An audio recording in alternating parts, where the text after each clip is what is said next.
अगर तो जिस्म की ज़रूरत का 70% विटामिन डी हर वक्त स्किन में मौजूद होता है, तो सर्दियों में विटामिन डी की कमी क्यों हो जाती है?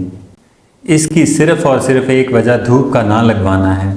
अगर बच्चों की सनलाइट एक्सपोजर की बात करें तो बच्चों में मोस्टली सर्दियों में पाँव से लेके सर तक बच्चों को गर्म कपड़ों में लपेटा हुआ होता है। इसके लिए ज़रूरी है कि अगर आप सिर्फ बच्चे का हेड एक्सपोज है, यानी आप सिर्फ सर को धूप लगवा रहे हैं, तो पर वीक कम से कम 2 घंटे धूप लगवाने से विटामिन डी की जो ज़रूरत है वो पूरी हो सकती है।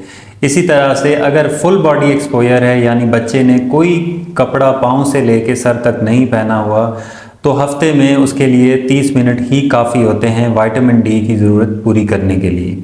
तो सनलाइट एक्सपोजर यानी धूप लगवाना इसलिए ज़रूरी है कि स्किन में मौजूद विटामिन डी जो है वो नॉन एक्टिव या इनएक्टिव फॉर्म में होता है। जब सूरज की रोशनी में से अल्ट्रावायलेट शुआएं जो हैं वो स्किन के ऊपर पड़ती हैं, तो वो उस विटामिन डी को लिवर और किडनी के फंक्शन की मदद से आपके खाने पीने के निज़ाम में एक्टिव फॉर्म में पहुंचाने में मदद फराहम करता है। अब ये विटामिन डी जब आपके खाने पीने के निज़ाम यानी गट तक पहुंचता है, तो वहाँ पे मौजूद खुराक में से कैल्शियम को एब्जॉर्ब करने में इसका बहुत अहम रोल है। ऐसे समझें कि विटामिन डी और कैल्शियम की करीबी रिश्तेदारी है।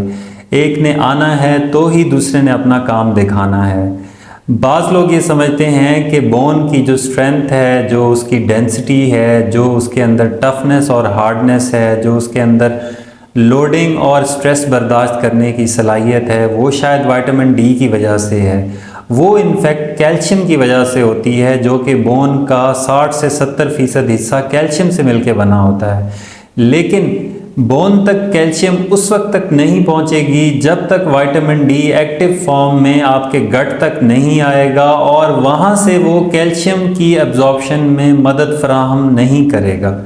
तो कैल्शियम को बोन तक पहुंचाने में आपके खाने पीने के निज़ाम से लेके बोन तक कैल्शियम को पहुंचाने में विटामिन डी का बहुत अहम किरदार है। विटामिन डी के बगैर बोन्स जो हैं उनकी मिनरलाइजेशन नहीं हो पाती, उनकी कैल्सिफिकेशन नहीं हो पाती, बोन्स खोखली होंगी, बोन्स वीक होंगी, बोन्स पोरस होंगी, बोन्स के अंदर हार्डनेस नहीं होगी।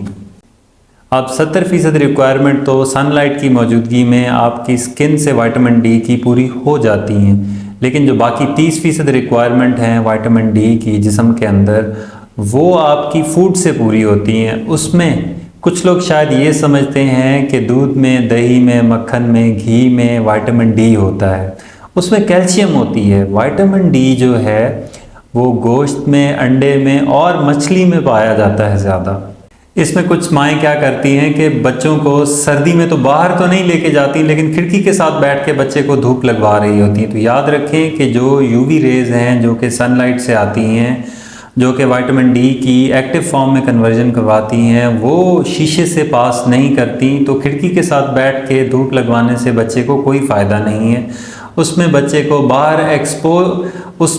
को सनलाइट एक्सपोजर देना बहुत ज़रूरी है।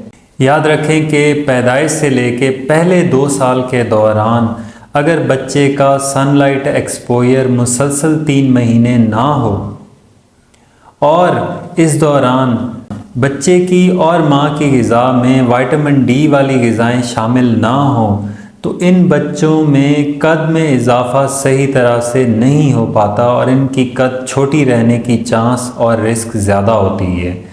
इसके अलावा इन बच्चों के दांत जो हैं वो भी वक्त पर नहीं निकल पाते और बच्चों की खोपड़ी की हड्डियों की नशोनुमा सही तरह से नहीं हो पाती। इसके अलावा बच्चों के सीने की हड्डी और पसलियों के दरमियान जोड़ में उभार नज़र आता है, यानी बच्चों की छाती की जो शेप है वो नॉर्मल नहीं होती।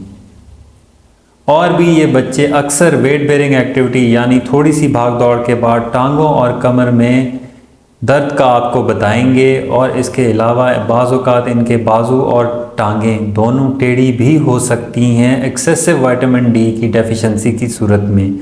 अब अगर बच्चों में ये सारी चीज़ें हों तो इन बच्चों को ग़िज़ाई किल्लत की होने वाली हड्डियों की बीमारी यानी रिकेट्स का सामना हो सकता है। इसी तरह से नौजवानों में अगर सनलाइट एक्सपोजर ना हो और उनकी ग़िज़ा में विटामिन डी वाली ग़िज़ाएँ शामिल ना हो तो उनमें भी मस्कुलर पेन, बोन पेन, ख़ास तौर पे कमर और टांगों में इस तरह की कंप्लेंट्स हो सकती हैं, खुसूसन सर्दियों के दिनों में, जिन दिनों में सनलाइट एक्सपोजर नहीं होता और कोई फ़िज़िकल एक्टिविटी भी बड़ी लिमिटेड सी होती है।